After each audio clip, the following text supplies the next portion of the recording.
Kita lanjutkan ke hubungan konfigurasi elektron dengan letak unsur.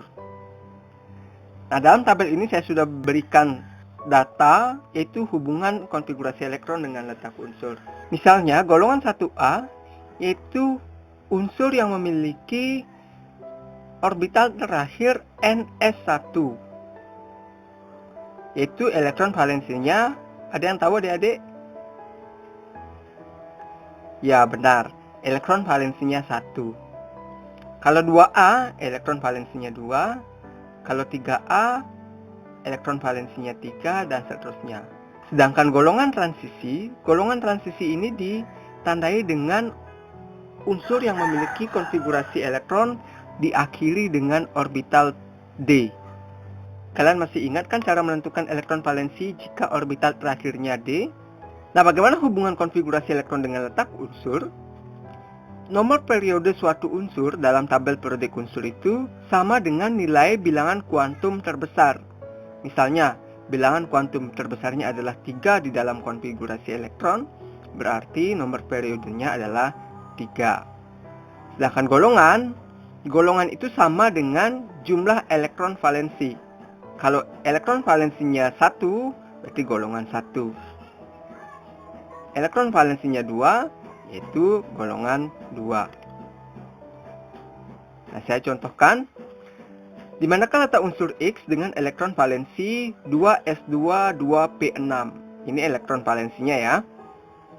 Tentunya ada konfigurasi elektron lain di sebelah kirinya. Nah, kalau kita lihat elektron valensi dari unsur X ini, yaitu 6. Dan bilangan N terbesarnya adalah 2. Jadi, karena elektron valensinya 6, maka nomor golongannya adalah 6A.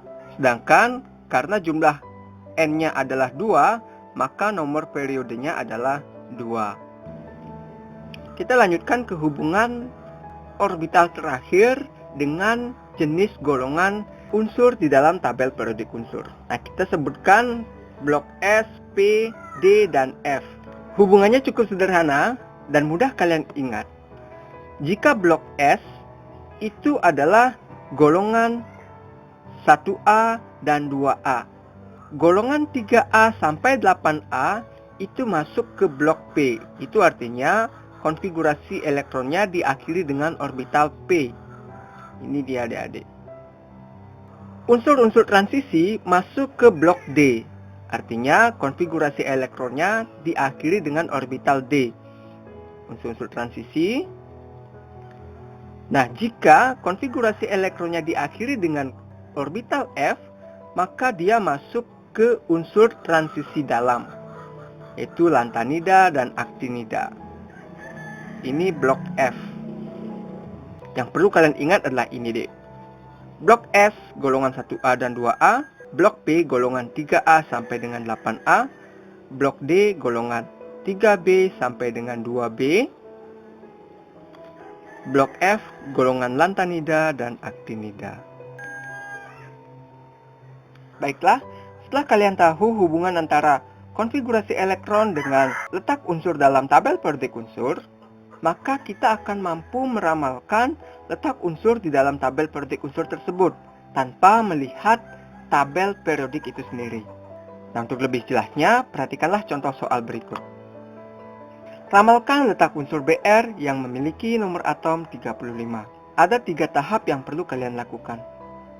Tahap yang pertama yaitu kalian harus membuat konfigurasi elektronnya. Langkah selanjutnya, menentukan elektron valensi dan menentukan nilai bilangan kuantum terbesar. Dan terakhir, baru kalian menentukan nomor golongan dan nomor periode. Kita mulai dari tahap yang pertama, yaitu menuliskan konfigurasi elektron. Konfigurasi elektron atom 35Br adalah sebagai berikut adik-adik. Setelah itu, kita identifikasi apa orbital terakhir dari konfigurasi ini.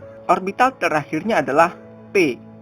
Nah, tadi kalau P orbital terakhirnya, maka dia termasuk golongan, ya benar sekali, yaitu golongan utama. Berarti nanti di nomor golongannya pasti diakhiri dengan huruf A. Menentukan elektron valensi dan nilai N terbesar. Berapakah elektron valensinya ini adik-adik? Elektron valensinya ada 7.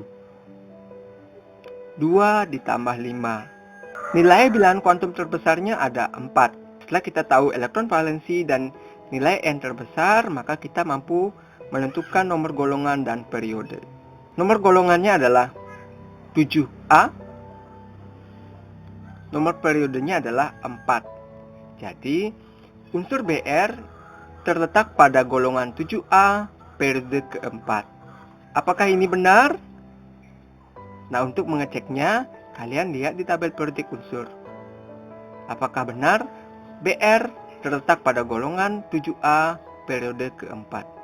Demikian video pembelajaran kita kali ini terkait dengan sistem periodik unsur dan menentukan letak unsur dalam tabel periodik unsur. Terima kasih sudah menonton. Om Santi, Santi, Santi, Om.